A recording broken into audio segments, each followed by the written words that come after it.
Dhe ja ku jemi bashkë dashur miq, e pat paralajmërimet e të gjitha rubrikave, mysafirët të cilët do t'i kemi sot të ftuar në studion e Familja Jon, si çdo herë dini që nga ora 16, nga ky moment deri në ora 18 kemi materiale të shumta që kemi përgatitur për ju, duke munduar që të zgjedhim të gjitha ato tema që përkojnë me shqetësimet tuaja. Ka kohë që kemi marrë mesazhe të shumtë nga lexues të portalit Familja Jon që të flasim për problematikën e hematomave apo mavijosjeve. E shpjegova edhe në fillim të emisionit që këtë temë do ta trajtojmë në detaje dhe do të mundohem të përfshin edhe pyetjet që na keni dërguar ju tek portali Familja Jon në mënyrë që çdo shqetësim apo pikpyetje, qoftë edhe një pikpyetje shumë e vogël, të jetë një përgjigje që mund t'ju orientoj, qoftë në diagnostikim, sidomos në diagnostikim të hershëm, qoftë në parandalim, apo edhe qoftë në trajtim të duhur, sepse shpesh përballemi me sëmundje apo problematika dhe nuk i trajtojmë në mënyrën e duhur, apo nuk shkojmë tek specialistët të cilët trajtojnë atë problematik, në këtë rast edhe siç janë hematomat apo mavijosjet.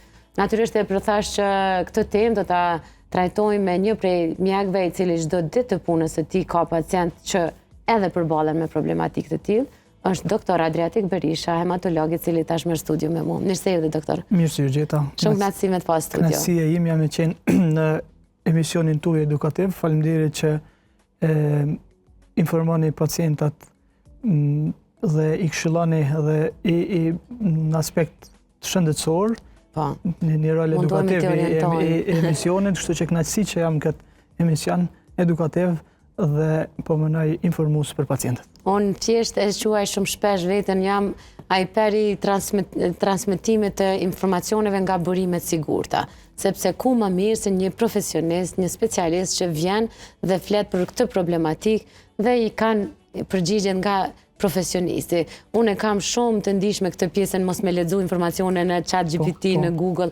Okej, mund të lexojnë, por jo me i marr shumë për bazë, po duhet të marrim përgjigje nga ju. Kështu që unë jam e nderuar prej juve që jeni sot pjesë e imja edhe që do të përgjigjemi në shqetësimet e qytetarëve dhe pacientëve tonë njëkohësisht. Faleminderit shumë, është kënaqësi me qenë dhe edhe një herë kështu që po pajtohem me ato që po thu që pacientat dhe njerëzit në përgjithësi kanë nevojë për informacione të sakta, kanë nevojë për informacione për edukative, në aspekt shëndetësor, për informacione mënoj që i orientojnë në një të ardhme, në këtë farë kohë që po jetojmë, teknologjisë dhe të shkrimeve të shumta nga profesionistë e jo profesionistë, ande informacionet munden me u marrë të pjesshme dhe është edhe ajo tendenca që pacientat ose njerëzit që kanë shqetësime shëndetësore kur hyjnë lexojnë, qoftë në internet, qoftë kudo,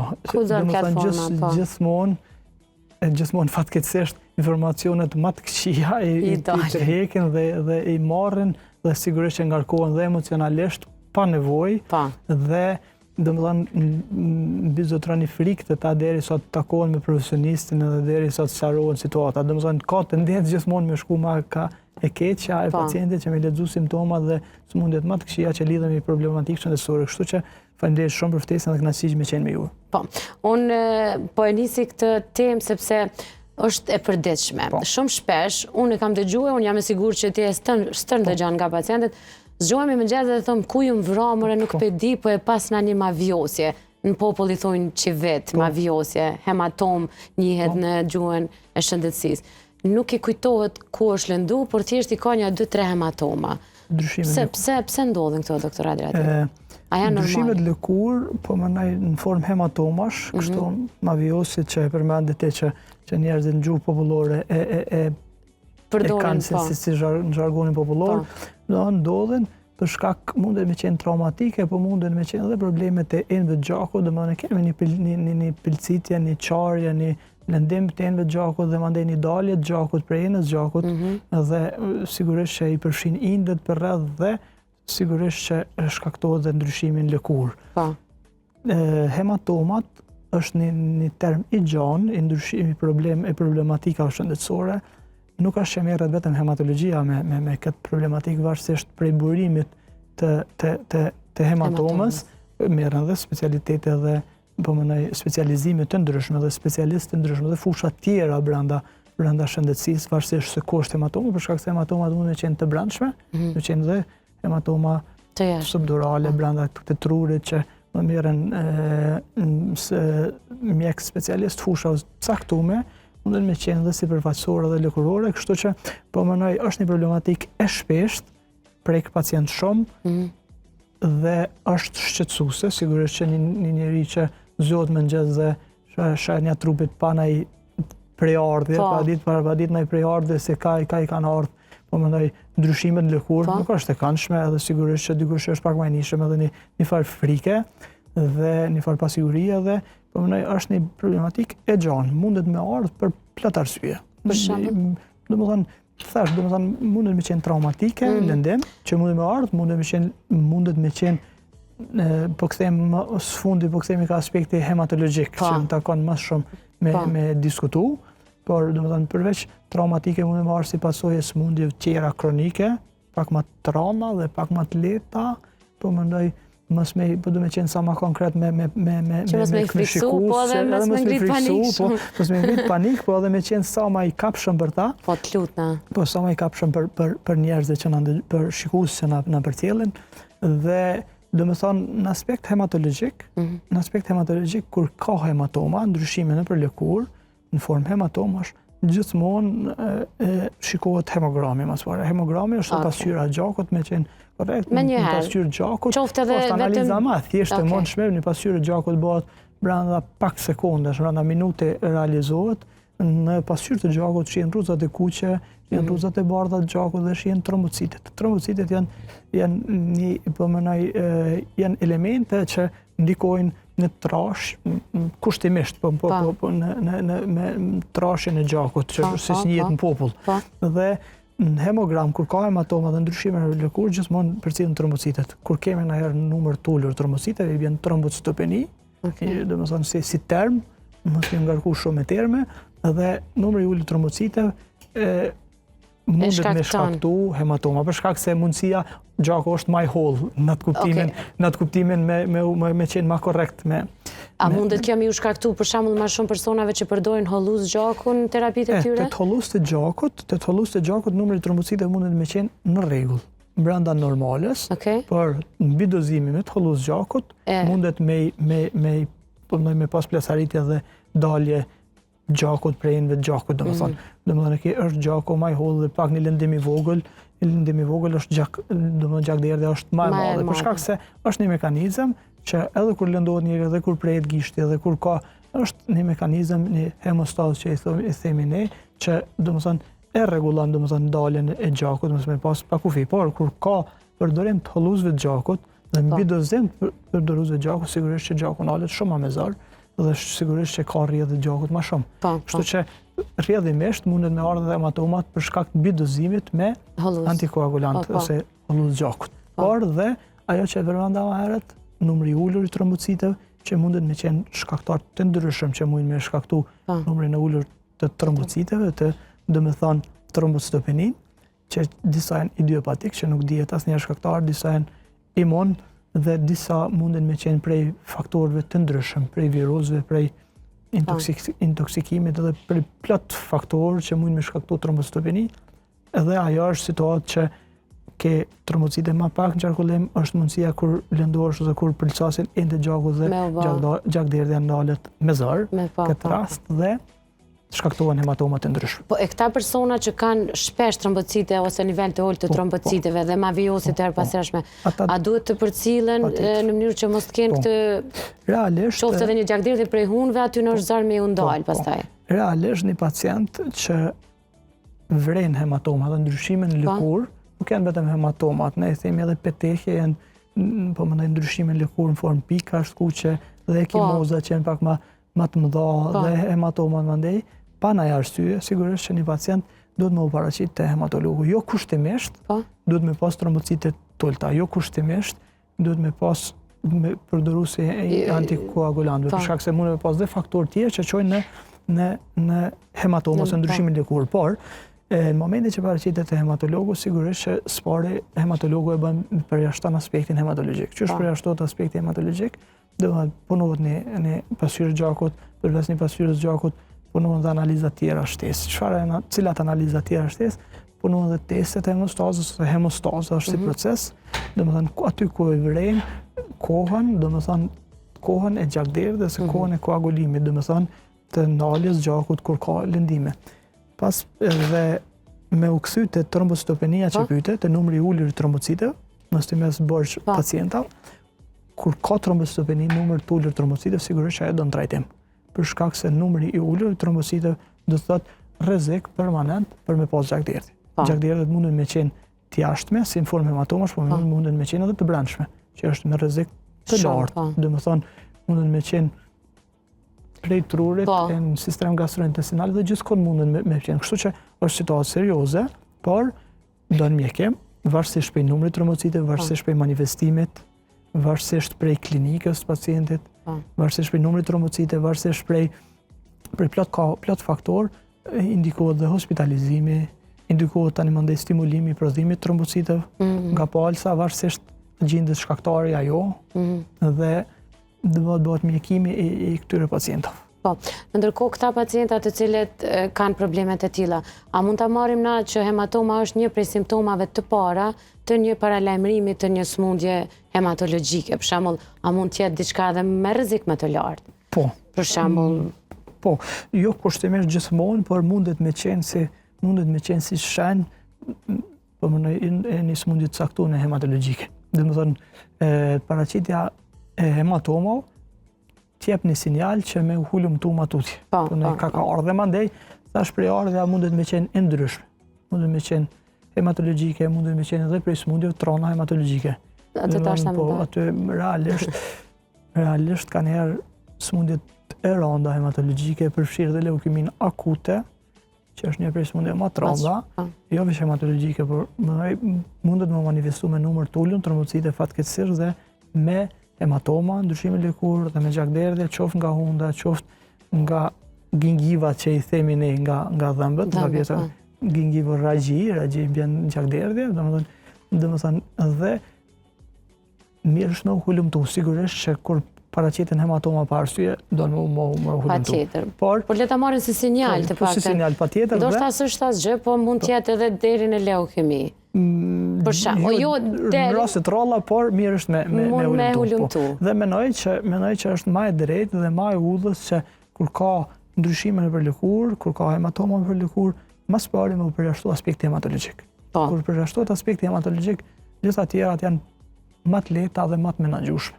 Domethënë për shkak se na kemi raste, kemi pacienta, mashkull më pak po edhe femna, që vinë me ndryshime në lëkurë në formë hematomash, që i kanë pak më ndihshme e të gjakut, mund me pas ndoshta ndonjë ndryshim hormonal, që edhe ajo mundet me çu në hematoma, ndryshime në lëkurë. Praktikisht në aspekt hematologjik na i përjashtojmë. Ne përjashtojmë, pastaj është kardiologë. Domethënë kryesisht thash, pasyrë gjakut, strisho gjakut periferik, domethënë në strisho gjakut periferik për me qenë më korrekt me pacienta i bjen me marrë pak gjak, me vendosë në gjam, me i po qelizat me sy, me mikroskop këtë ras, me interpretu numri trombocitëve, se mundet me qenë dhe nëjë numër i ullur pak i trombocitëve në hemogram pasyrë gjakut, por me qenë mjaftueshëm në burim, në periferi, kur e merë dhe shef me mikroskop, ishe rruzat e kuqe, një që ishe në pasyrë gjakut i shef dhe aty. Dhe rruzat e kuqe, dhe trombocitët, dhe rruzat e bardha leukocitët, domethënë dhe aspekti që e përmenda më herët ajo pjesa e hemostazës, edhe ajo përjashtohet dhe momentin që këto përjashtohen në raste super të rralla edhe faktorët e koagulimit gjakut, se edhe pa anamnezë familjare edhe domethënë me mendu në kushtimisht për ndaj hemofili, që në raste ajo është trashëguese hemofilia. Trashëguese është, por në raste të rralla mund të qenë hemofili e fitume që është shumë e rrallë. Por domethënë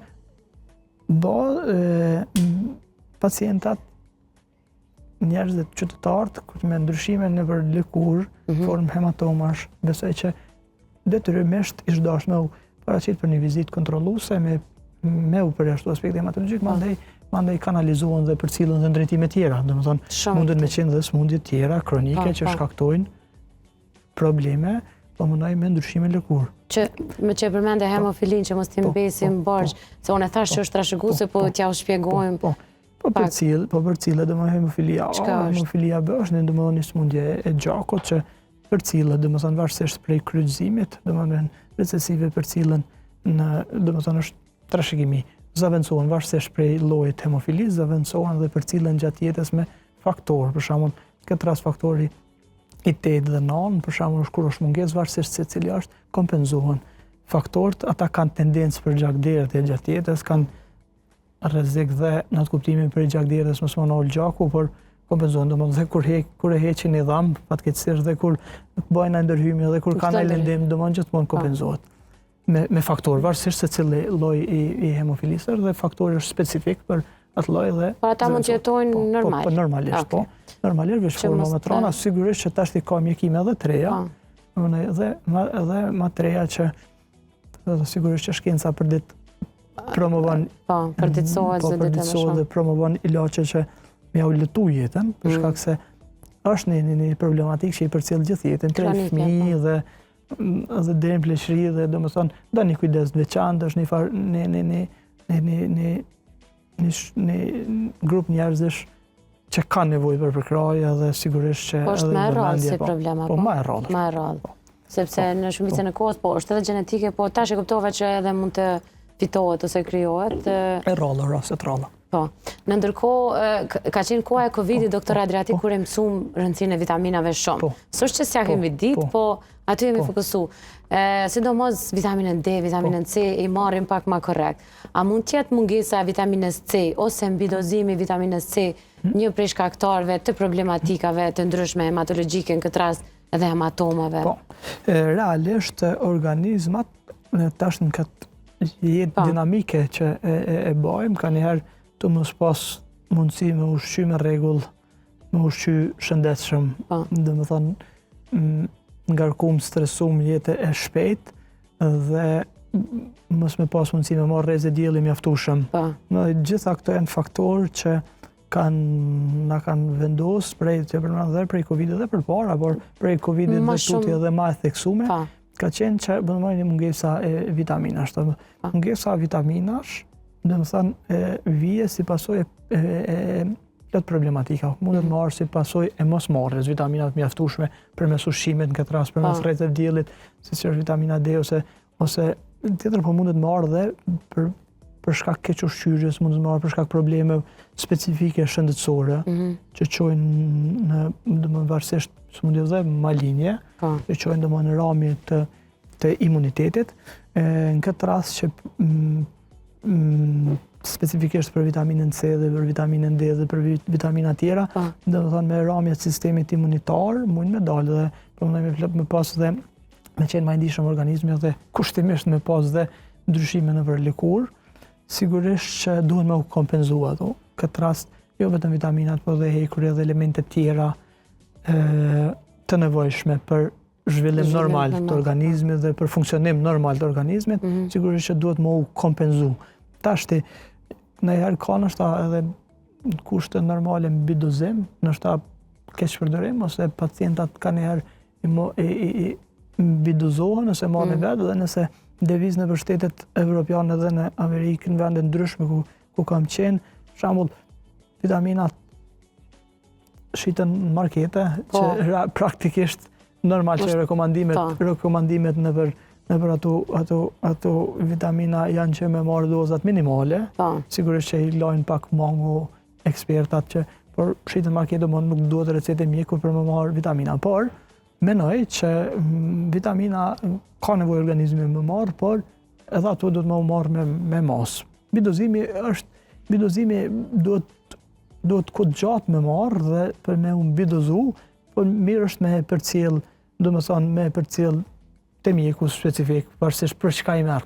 Sidomos vitamina C e lidha sepse ka të bëjë. Mungesa vitaminës C, vitamina C është një farë promotori i sistemit imunitar, një farë ndesës i sistemit imunitar. Domethënë dhe vitamina C është e nevojshme për organizëm, për shkak se është një farë lloj kushtimisht për njerëzit që na përcjellin, po duhet të qenë sa më konkret dhe sa më i kapshëm për ta, është një farë ndesi, një farë motori i sistemit imunitar që tani lufton edhe malat, qoftë gripat që i themi ne, qoftë gjendjet virale, qoftë S'ka të bëjë kjo, domethënë me... Jo naj problematik kështu, vidozim është me sepse vidozur kam s'ko dëgjuar, gjë, ndoshta mund të jetë edhe met. Tashti po keq përdoret realisht, për shkak se po keq përdoret se po merren pa, thash, unë jam për me marrë nështë edhe pa rekomandim të mjekut, për në doza minimale që shenë të shkrume.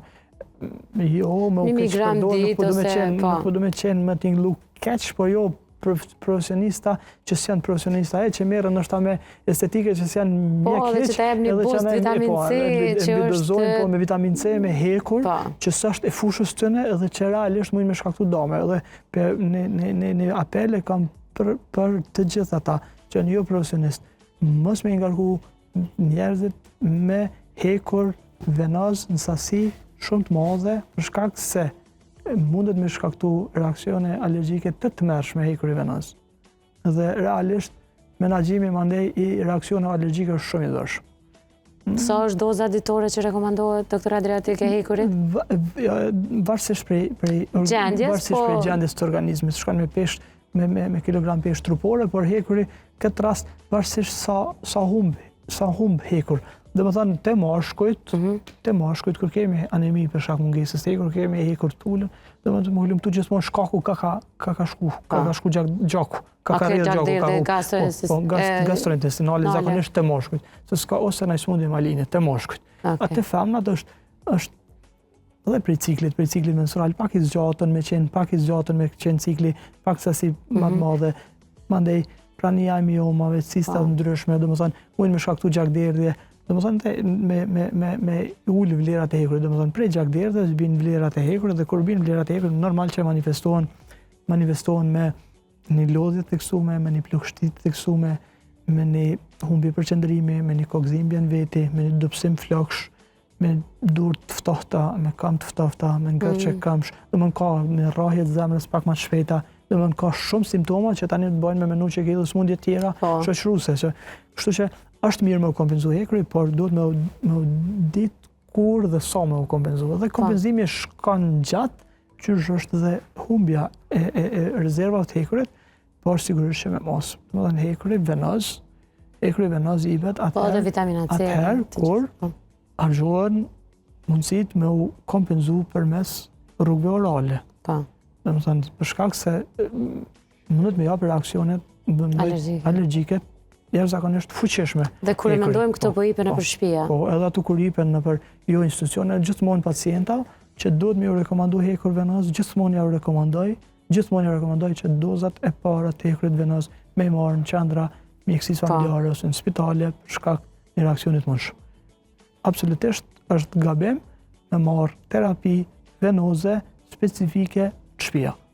Nëse ndodhë në shtëpi është bukur problem me nxjerrë pacientin. E vërtet. Qëllimisht pyeta për vitaminën C, sepse mund të jetë met, por në popull shpesh dëgjohet që ka përdorur shumë vitamin C dhe ka gjakderdhje prej hunëve.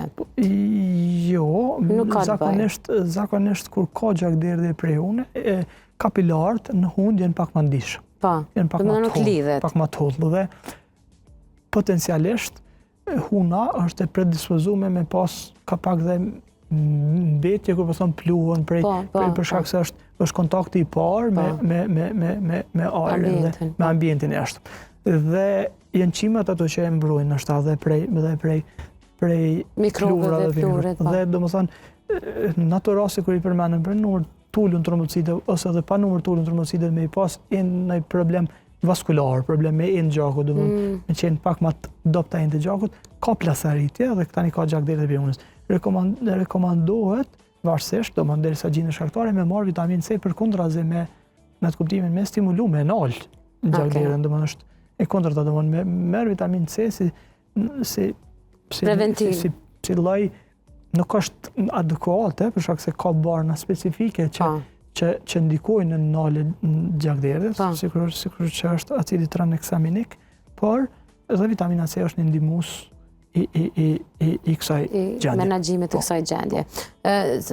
Patjetër që më duhet me i bë pyetjet që janë shqetësim, edhe pyetjet e cilat qytetarët çdo ditë na dërgojnë, sidomos kur kanë pas të flasim me këtë hematomat. Për shembull, një prej pyetjeve të shpeshta që na ka ardhur është thuhet që ata të cilët kanë këtë problem të mavijosjeve të shpeshta, të këtë kësaj problematike që po flasim, e kanë cilësinë e gjakut më të dobët se të tjerët. Sa mund t'jetë kjo e vërtet? Të cilësia gjakut nuk lidhet, por mundet me qenë ato situata që i përmende më herët. Nuk ka të bëj me cilësi, është mit dashur me... Për shkak se... Madje mu më ka shkru aty të pyetja, është nuk më ka thona cilësia gjakut është gjak i hollë. Gjak i hollë është... Gjak i ligë, më falë, gjak i ligë është pyetja. A është gjak i më i ligë, nëse unë e kam hematoma, që ta citoj mirë shikuesin. Realisht, dhe më thonë ato që e përmendem dhe më herët, hematoma ndodhin për arsye ndryshme. Domethënë gjak i hollë në këtë rast është ai gjak që mundem që domethënë që pacientat që marrin tolluz gjakut për një arsye shëndetësore tjetër. Domethënë ata që kanë ndryrime kardiovaskulare, pacienta që stentohen, ata pacienta që kanë pas trombe, ata pacienta që kanë pas ndryshime kardiake, domethënë ndryshime operatore kardiake, marrin tolluz gjakut. Mbidozimi me tolluz gjakut kohë gjatë, domethënë sigurisht që është aty një mekanizëm që i përcjell dhe e dozon sasinë e antikoagulantëve. Dhe mbidozimi i gjakut normal që e thollën gjakun. Aty është është arsye tjetër. Ose të ato raste kur kanë thënë gjaku më i hollë, nëse është ndonjë sëmundje hematologjike specifike, po në kushte normale jo. Po dhe ndryshimet hormonale të femnat, se hematomat janë bukur shpesh edhe të femnat e reja. Kemi tash të femnat ndryshimet hormonale që i kanë munden me shkaktuar, kanë një farë lidhshmërie edhe me hematoma. Një farë lidhshmërie reciproke është te këto ndryshime, por nuk qëndron ajo që me cilësu, me cilësu ashtu që me thonë gjak i keq ose gjak i në atë kuptimin terma. Gjaku është elementet e gjakut. Ose kur thonë disa, unë e kam gjakun e zi, kur të lëndona, unë e kam gjakun shumë si uj. Dhe me thonë e mosin cilësin, po s'ka të bëjë dhe me thonë kja. Sigurisht që jo, por ata qëndrojnë mrapa asaj që thamë fillim që duhet më hullumtu. Kur ka hematoma mavijose, ndryshime, hematoma mavijose një shpreje, kur ka ndryshime ato që i përmendëm më herët dhe petejet, dhe ekimozat, dhe ndryshimet në për lëkurë që dalin pa arsye, zakonisht dalin këmbëve ekstremitetet, këmbëve durve, barkut, po në zona ku janë, dhe duhet më hullumtu. Sigurisht që dojnë një hullumtim, për jashtim të aspekteve hematologjike, hullumtim mundet me ardhë, tashti me thënë drejtën, me ardhë, mundet me qenë edhe si në pasojë në sëmundje tjetër, të ranë, që kushtimisht ende nuk është zbuluar, dhe hematologjike dhe jo hematologjike. Malinje jo hematologjike mundet me ardhë, si pasoj me pas aktivitet sëmundja, me ullë numri trombociteve, mos me kuptu njeriu, me organizmi mundet me qenë i ri, me përballu deri një moment kur manifestohen shumë dhe kështu që e meritojnë një hullumtim dhe pandej dhe ma mirë me hek Marakun me marrë një përgjigje, se sa me najtë me mshef ndonjë sëmundje me ato hematoma. Shkak se gjithmonë, sa më herët që diagnostikohen sëmundjet cilat do qofshin, ma letë është me menaxhu. Ma letë, ma mirë dhe ma lirë. Edhe ma lirë, se ndoshta me gjitha aspektet është ma mirë. Po, doktor Adriatik, kjo ishte për hematomat e krijuara nga organizmi. Po du më ndalë pak të hematomat të cilat i shkaktojmë e që shpesh na zgjasin, sidomos. Për shembull, kur marrim terapi venoze, ose terapi muskulare, ose kur japim gjak, kur marrim gjak, çka do qoftë. Ndodh shpesh që prej një pike të vogël na bëhet hematom komplet krahu. A është shqetësues, a duhet me e përcjell, a mund të jetë ndonjë tromb aty? Realisht kur ka shpim, në këtë rast kur ka shpim, kur ka qoftë venoz, qoftë muskular, injekcion ose infuzion ose aty, domethënë kur futet injeksioni normal që i dëmton disa shtresat lëkurës. Mesin e disa shtresat lëkurës, normal dhe ndaj enë periferike të vogël gjakut dhe ndaj kapilar. Tashti kur dëmtohen kapilar dhe kur nuk bëhet ndaj shpim adekuat ndoshta, mandej hematoma krijohet, në të kuptimin që ajo që e përmenëm në fillim të emisionit që do një plasaritje e enës gjakut, një dalje gjakut prej enës gjakut dhe tani mandej varësisht se sa është gjaku i hollë që e përmenëm dhe tani do të bëhet shpërndamja edhe krijohet ndryshimi lëkurë dhe hematoma, që tani përfshihet sigurisht përfshihet dhe të në rastin matrolla. Sigurisht që luan rol në edhe profesionalizmi për shkak në të kuptimin në herë ndodh që dikush i ka enë të gjakut ma të thella edhe i ka ma të dëmtume, kur po them ma dëmtume një njeri që ka smundje kronike dhe që shpohet shpesh, dhe domethënë merret gjak shpesh, merr terapi shpesh, dëmtohen enë të gjakut dhe domethënë mundësia me e gjetë me të parën është pak ma e vogël dhe kështu që don disa herë dhe normal që kur disa herë tenton me gjetë enë në gjakut, sigurisht që dëmton ma shumë inde dhe sigurisht që mundësia me u shfaq hematoma është ma e madhe. Në këto raste, nëse përsëriten shpesh dhe nëse ndodhin shpesh, atëherë sigurisht që du të mundi e ka jo rruga që e përmenën në fillim, që me u hulumtu, dhe më thonë me u pa numri trombocitëve, me u pa hemostaza, dhe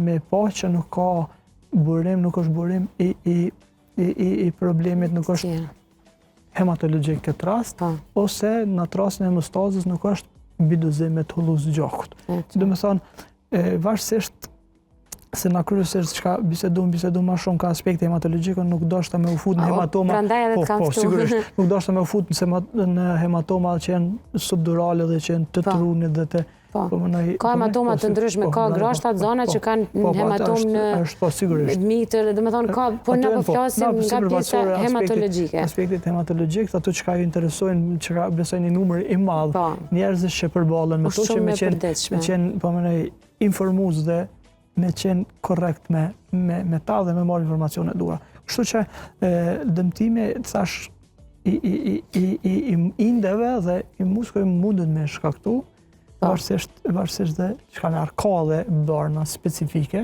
duhet me përmen, literatur, ka dhe barna specifike dhe që shkaktojnë ullje edhe të numrit trombocite dhe hematoma.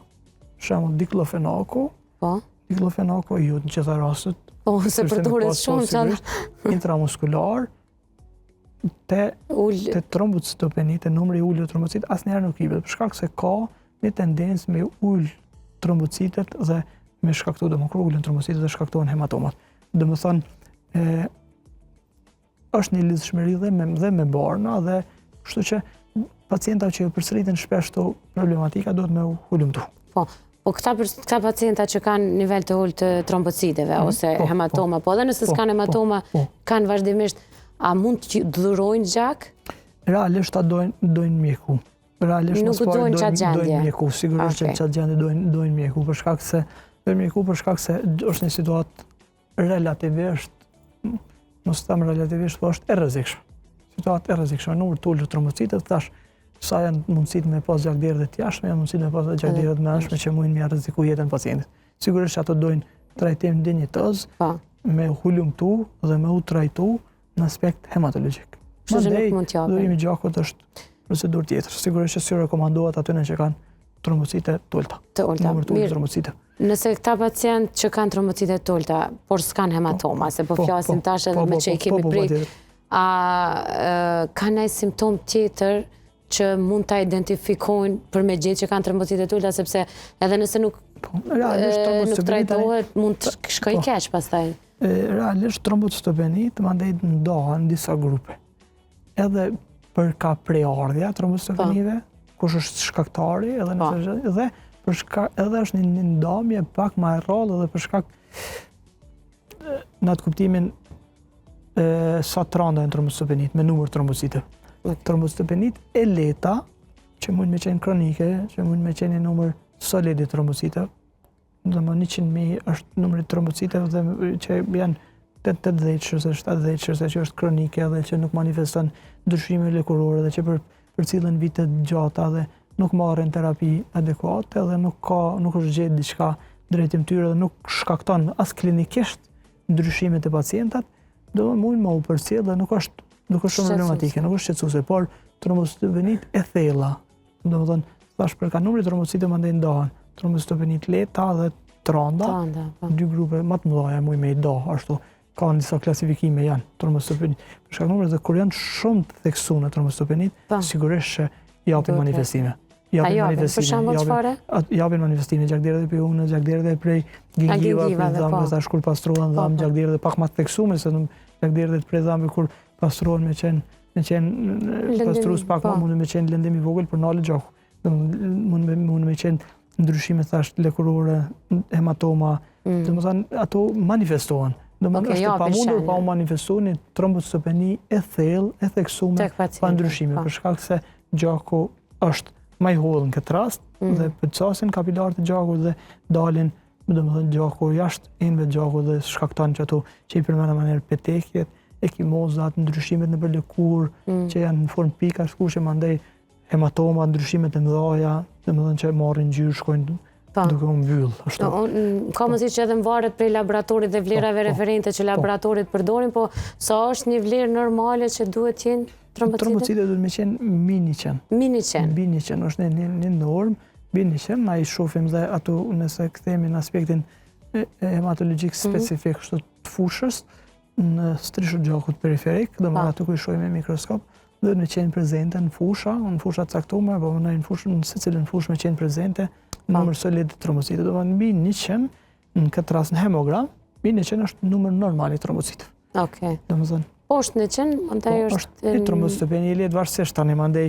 Çka nëse është më shumë se nëse është më shumë se edhe kjo është problematikë në vete. Nëse ka numër të rritur trombocitëve, nëse është tash varësisht për laboratorit 1400.000, domethënë është trombocitozë. Trombocitozë i bën numër i rritur të trombocitëve. Atëherë vjen shprehje, domethënë rreziku për me u bë ai tromb, mundësia me u bë më e madhe. Përveç trombocitozave që janë mbi 400, ka edhe trombocitemi esenciale që është term për një sëmundje specifike hematologjike që mund me urrit trombocitet në aspekt hematologjik minimilion, domethënë minimi. Edhe çfarë aparaqesin rrezik? Po sigurisht që po, për shkak se është mundësia shumë e madhe me u zhvillu trombe, se ka trombocite 2 fish, 3 fish më shumë se sa që duhet dhe normal. Ajo duhet me u lumtu edhe ajo në aspekt hematologjik, me u përcjell gjenetika dhe me po pse ka ardhur deri aty. Edhe ato trajtohen.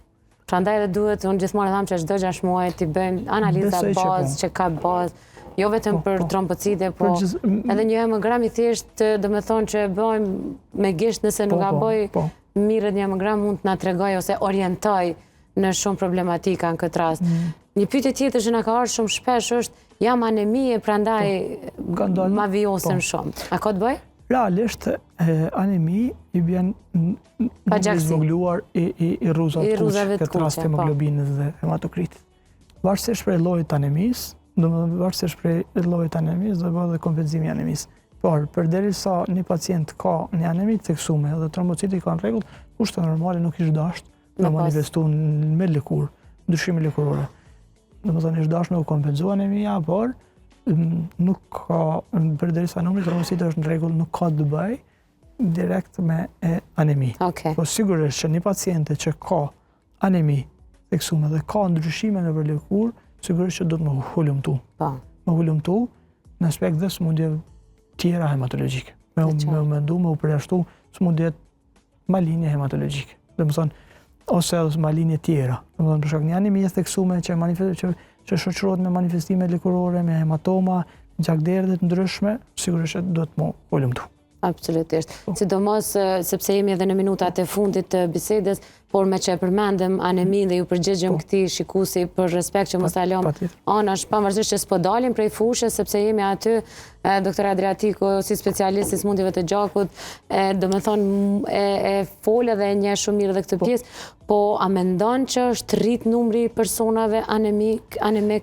Ka diçka që po ndikon, a është ushqimi, a është jeta, a është që po bëjmë analiza më shumë? Besoj që anemia po mënoj si term ose si problematik, besoj që ka qëndruar gjithmonë praparsisht njëjtë. Tash mund të më thonë që ndoshta një keq ushqyrje ka, edhe mundet me qenë një pasojë njëna prej shkaktarëve të anemisë. Ndoshta dikush të dashur me moj dietë, më theksuar, ndoshta të pas parasysh të pas me rëndësi dukjen e jashtme, ndonjëherë edhe teprojnë dhe kalojnë dhe në anoreksi dhe kalojnë në anemi, por anemi po mendoj është një gjendje që ka pas vazhdimisht dhe ka dhe varësisht prej llojit saj mandej dhe kompenzimi. Dhe tjetra, po tash diagnostikimi është pak më i mirë, pak më i shpejt, pak më i saktë dhe pacientat bëjnë pak më shumë analiza dhe vinë më herët e diagnoza, vinë më herët e problemet, ndoshta edhe për situata në të kuptimin anemi kur janë të lehta, lajmërohen te mjeku dhe për anemi të lehta që ndoshta për më herët nuk janë lajmëruar. Si kanë kushtuar rëndësi, bravo, kjo është lajm i mirë. Po, unë i rekomandoj pacientave dhe qytetarëve në përgjithësi që po më analiza laboratorike është mirë me bëu analizat përgjithshme laboratorike në periudhë të caktuar për shkak se nëse detektohen më herët sëmundjet, cilat do qofshin ato, është veç hematologjike, është mundësia më e madhe për me menaxhu më lehtë, më mirë, jashtë kushte spitalore.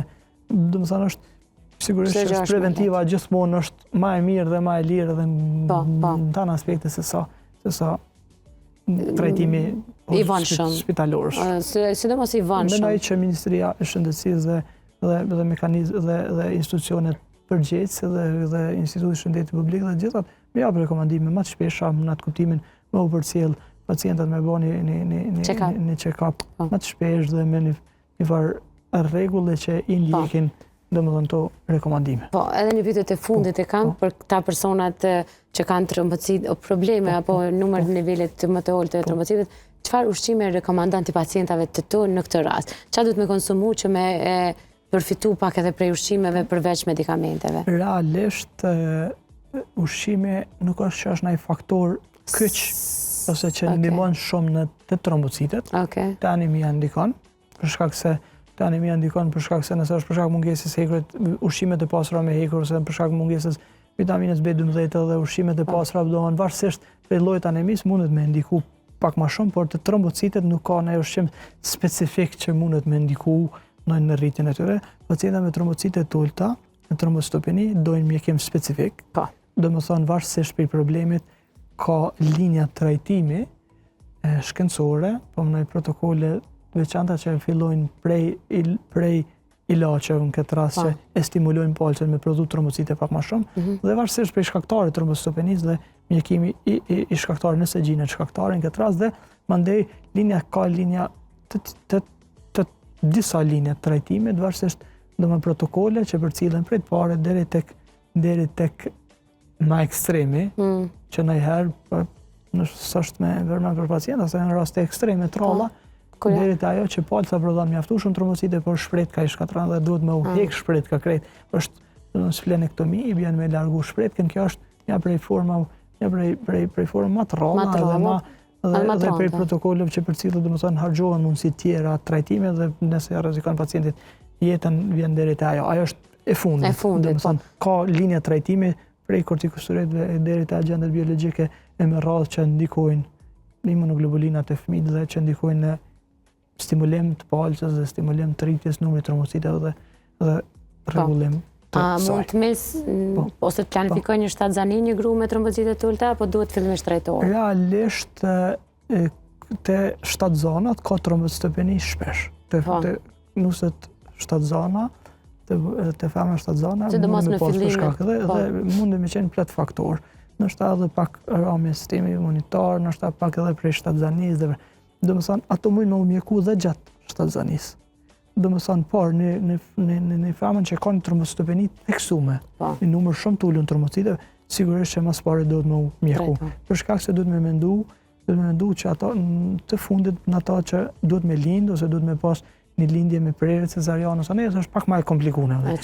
Ka situata që menaxhohen dhe ashtu për shkak se ka metoda dhënies trombociteve, ka metoda të zëvendësimit në atë kuptimin momental dhe ka elemente që i japim dhe terapeutike që me unal gjak deri edhe pse është numri i trombociteve kur hyn femra në lindje dhe ka prapë të thash dhe mjekimi bëhet dhe i tënën me disa linja trajtimit për stimulim të palcës me prodhu trombocite, por sigurisht që planifikimi është gjithmonë më i mirë, më i sigurt, më në rregull.